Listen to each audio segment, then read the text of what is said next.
Your attention, please.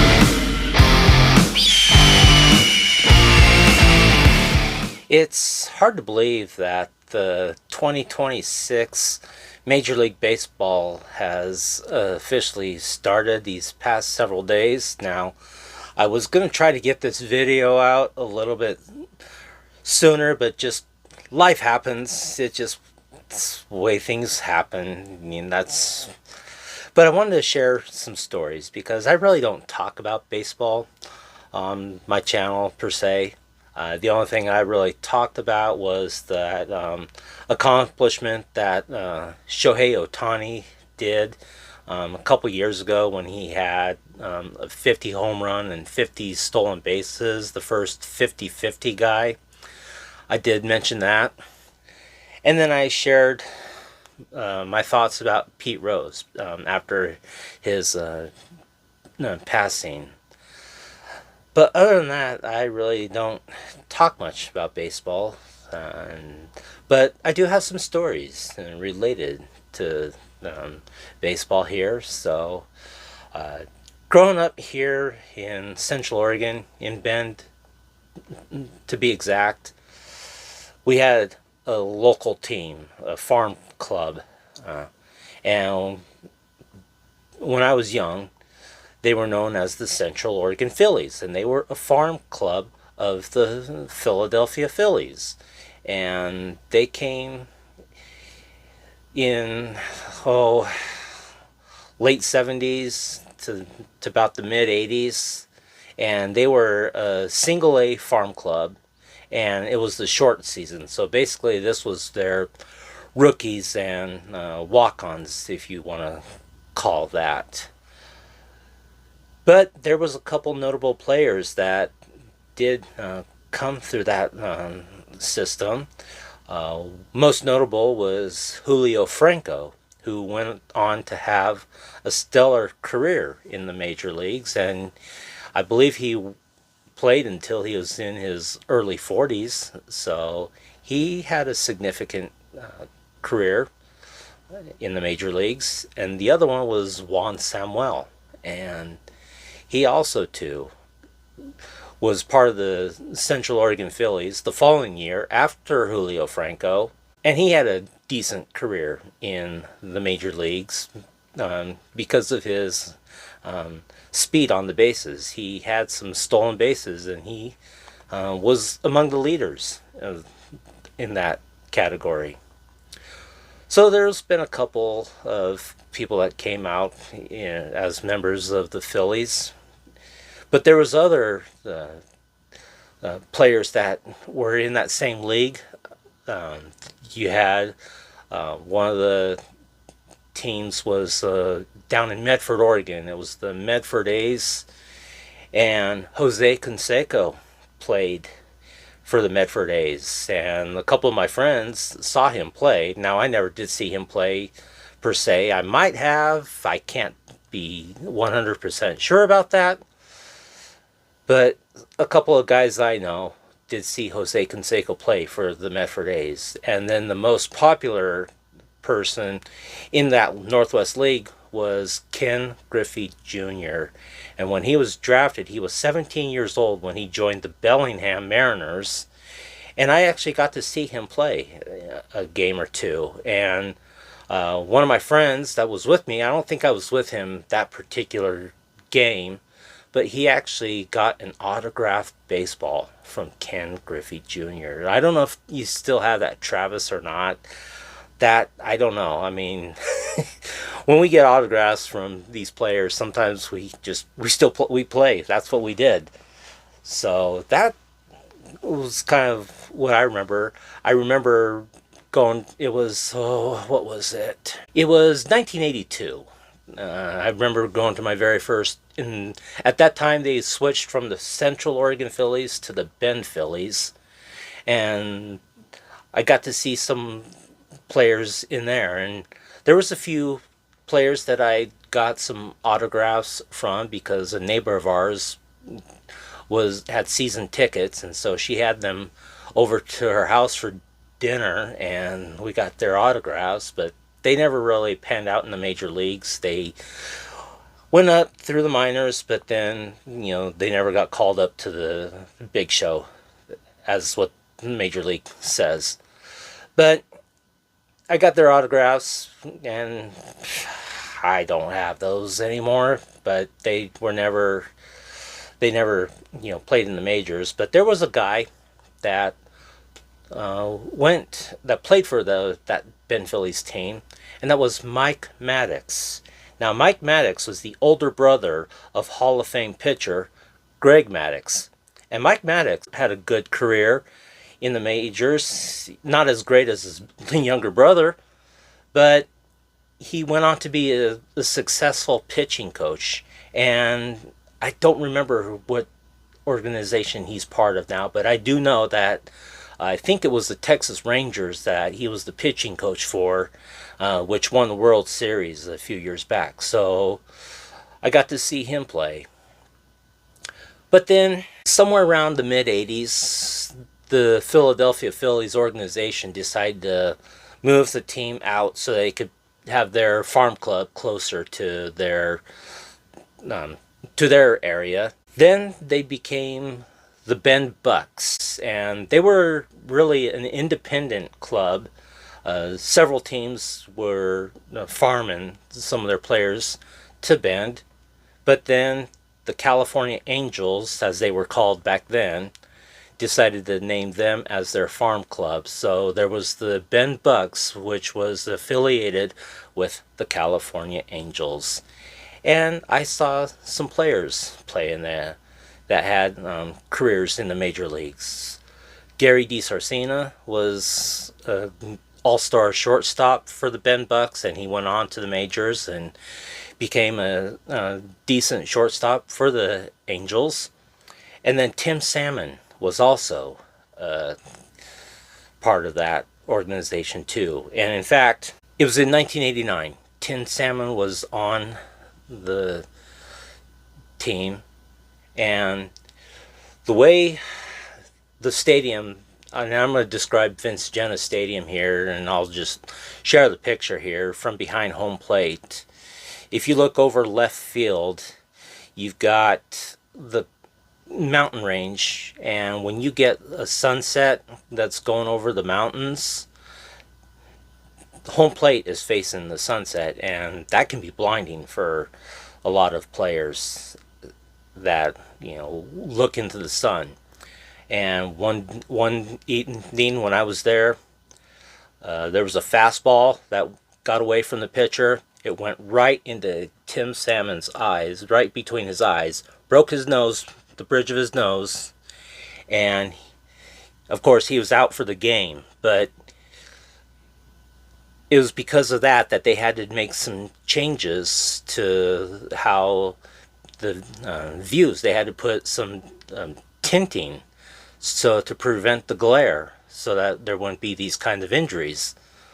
So I remember watching that, and I mean, he went down. I mean, fortunately, that guy survived. And sometimes after the game, my friend Travis and I would go on the field and just get with the players after they get together and have their team meeting and shower, and they're on their way home.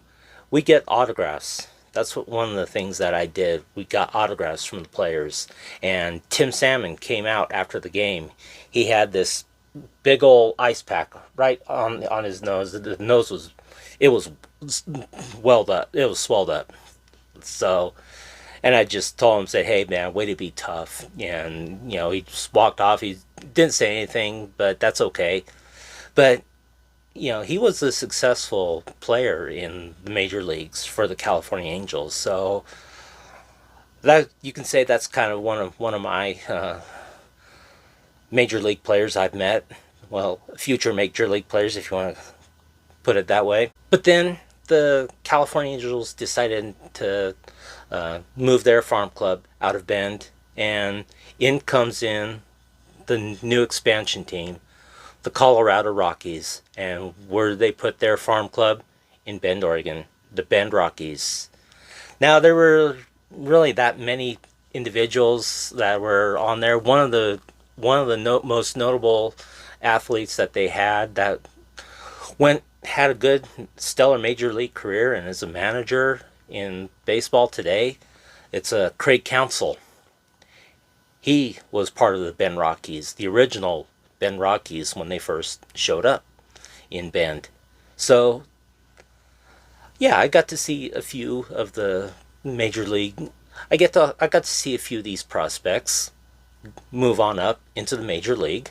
But then time just went along, and Ben still was operating, but they were more like an independent club, and now they are called the Bend Elks, and they're just a independent semi-pro team. A lot of the college players will play for the different teams in the conference that here in the region in the Pacific Northwest. The most notable individual that came out from Bend as a member of the Bend Elks was Jacoby Ellsbury. Now, Jacoby Ellsbury was born and raised in Madras, Oregon. Now, I currently live in Redmond, Oregon, which is about 15 miles north of Bend, and Madras is about 20 miles north of Redmond. So he was a local hometown hero. He went to Oregon State. He was part of that resurrection of the Oregon State baseball program. They went to the College World Series when he was there. Now they got eliminated their first year, but the following year, after he was drafted to go to the major leagues, the Oregon State Beavers won back-to-back national championships under head coach and Hall of Famer Pat Casey. So he was one of the most famous local hometown heroes that our region has seen. And what a stellar career he had. First, he was with the Red Sox, which he won a World Series with, and then he was with the Yankees. And he had an outstanding career. So there were several players. Now, I never got to see Jacoby Ellsbury play per se. I didn't go to many Bend Elks games, but I took my boys to some of them when they were young.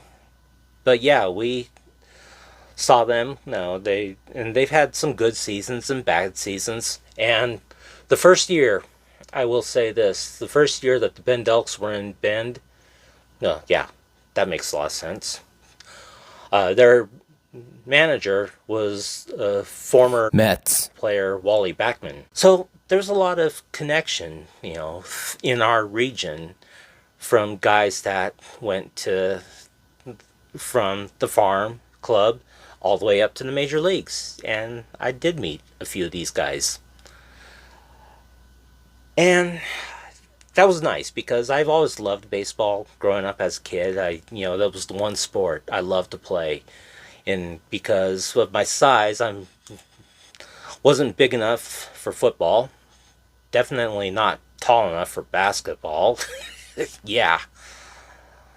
But baseball was the one sport that I really enjoyed. And I think, for me, in a future video, I just might do this.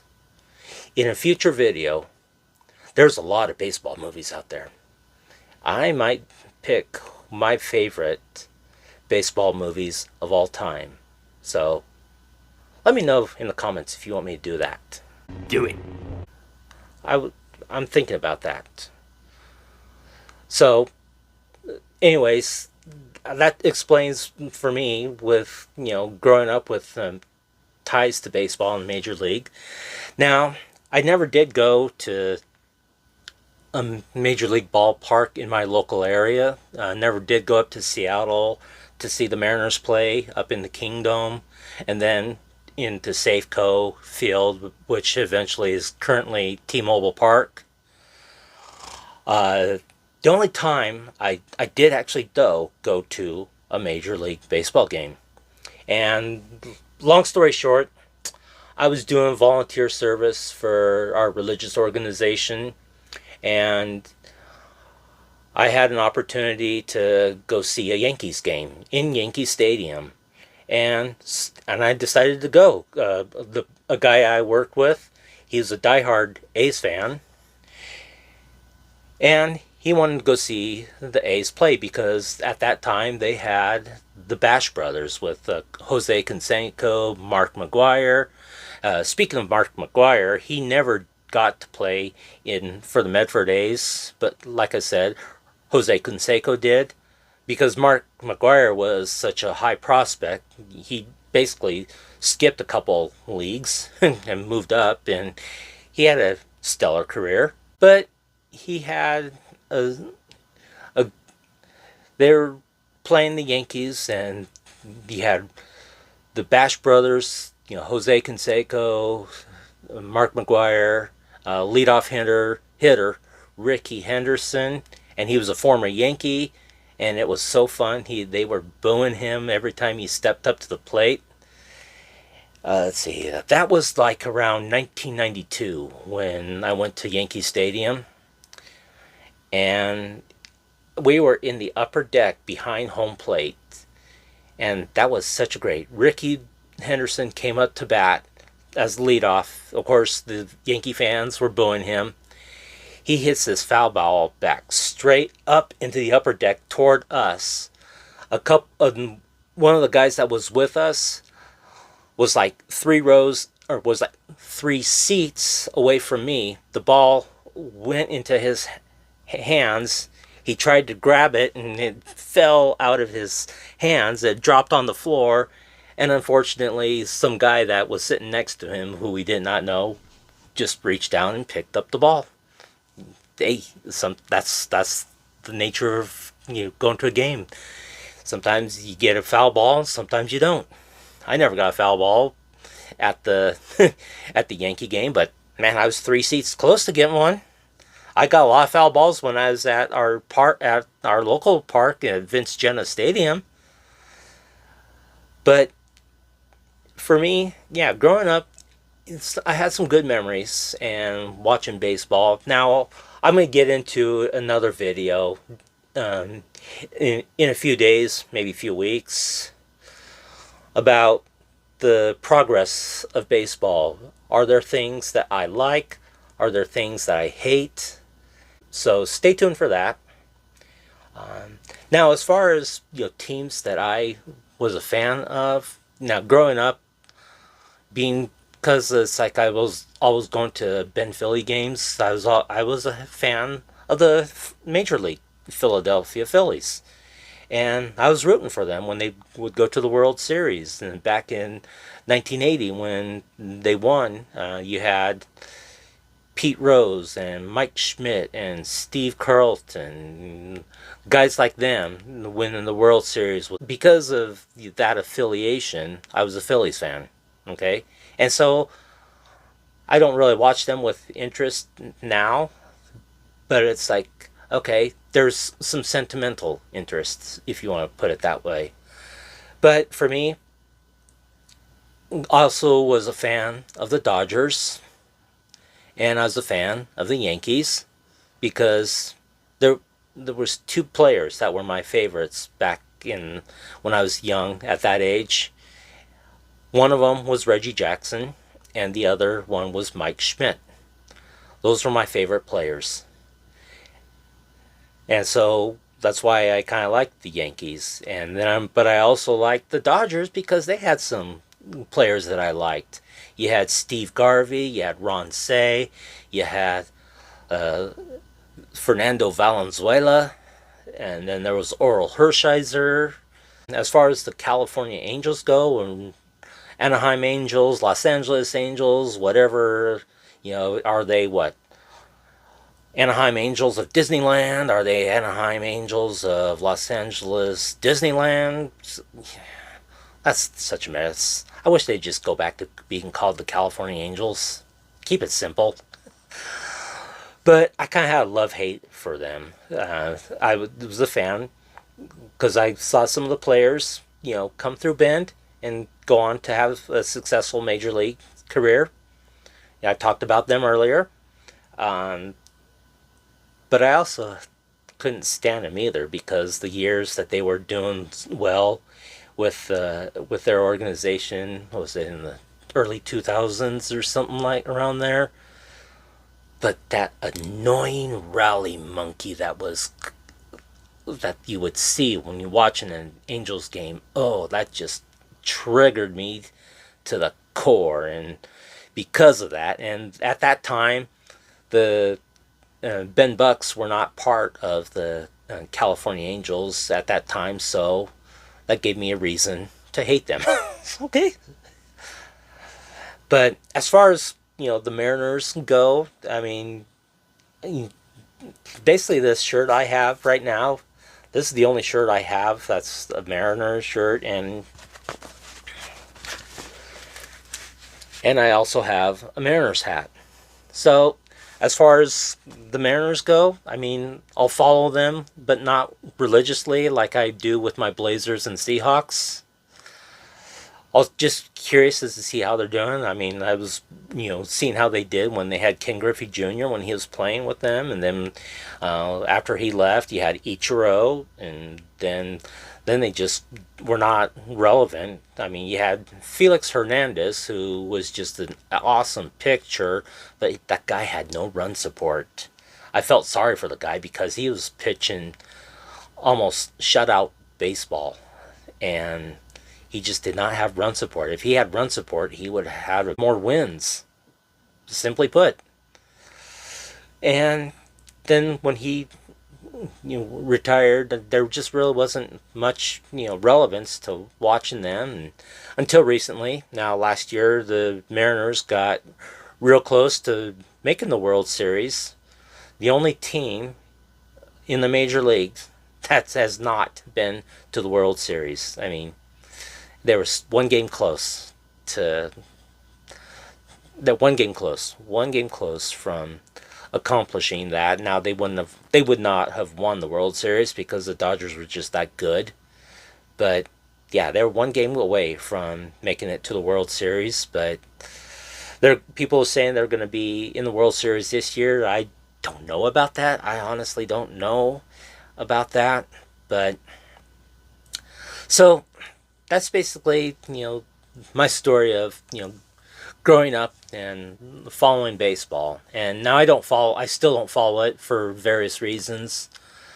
But like I said, I'm going to make another video as to some of the reasons why I don't really watch baseball anymore. And also stay tuned, because I probably will make a video about some of my favorite baseball movies of all time. So stay tuned, and thanks for watching.